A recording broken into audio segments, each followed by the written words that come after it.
Ce millésime 2016 est historique. Historique parce qu'il amène à la fois la générosité d'une quantité de fruits, mais également d'une grande qualité.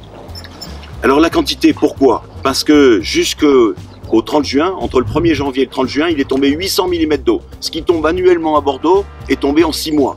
Et puis à partir du 1er juillet, on a un été chaud et sans doute les plus secs des 100 dernières années. Et cette générosité de la nature donnée par ce printemps humide va pouvoir arriver à maturité grâce à cet été chaud et sec.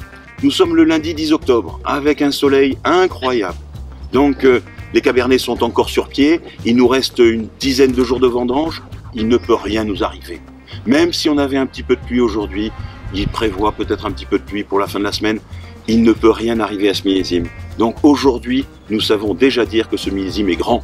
Grand par une grande précision. Nous sommes en octobre. J'aime ces millésimes que l'on vendange tard à Bordeaux, parce que entre des journées ensoleillées comme aujourd'hui et une fraîcheur la nuit, nous avons des écarts, une amplitude thermique importante qui permet d'affiner jour après nuit, nuit après jour, la qualité des tanins.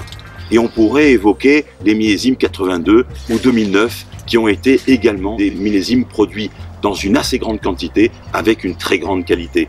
Mais la différence aujourd'hui par rapport à 82, mais même par rapport à 2009, c'est qu'on a gagné beaucoup en précision.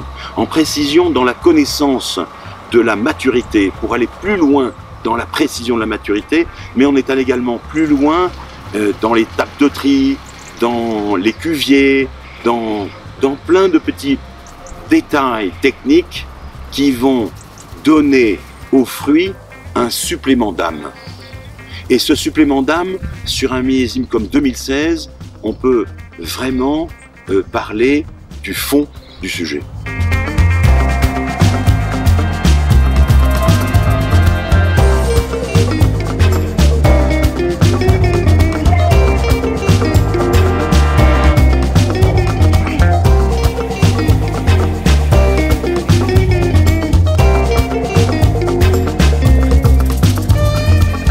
Alors ce millésime 2016, il aurait été historique sur l'ensemble de nos cépages. C'est la première fois de ma vie que j'attendais les pluies pour commencer les vendanges. Mais bon, c'est la caractéristique de ce millésime. D'abord les blancs, le lundi 17 septembre, on a pu commencer à ramasser des sauvignons.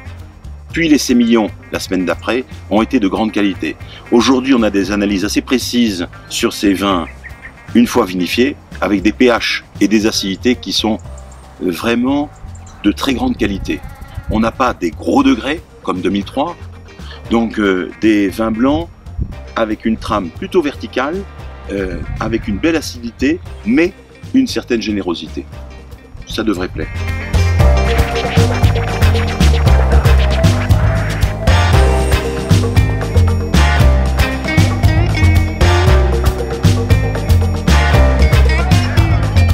Les rouges, les merlots, commencés la semaine dernière, finis en début de cette semaine, nous sommes le lundi 10 octobre, sont juste magnifiques.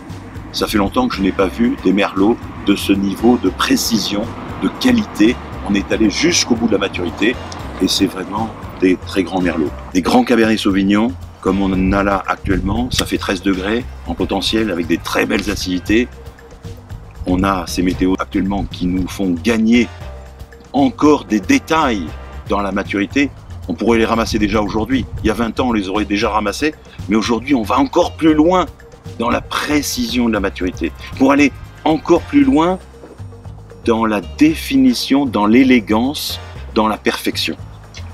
Ce millésime 2016 se présente vraiment à la suite de 9 et 10, sans doute supérieur à 15, plutôt dans le style des 10 que dans le style des 9, chez nous, au domaine de Chevalier.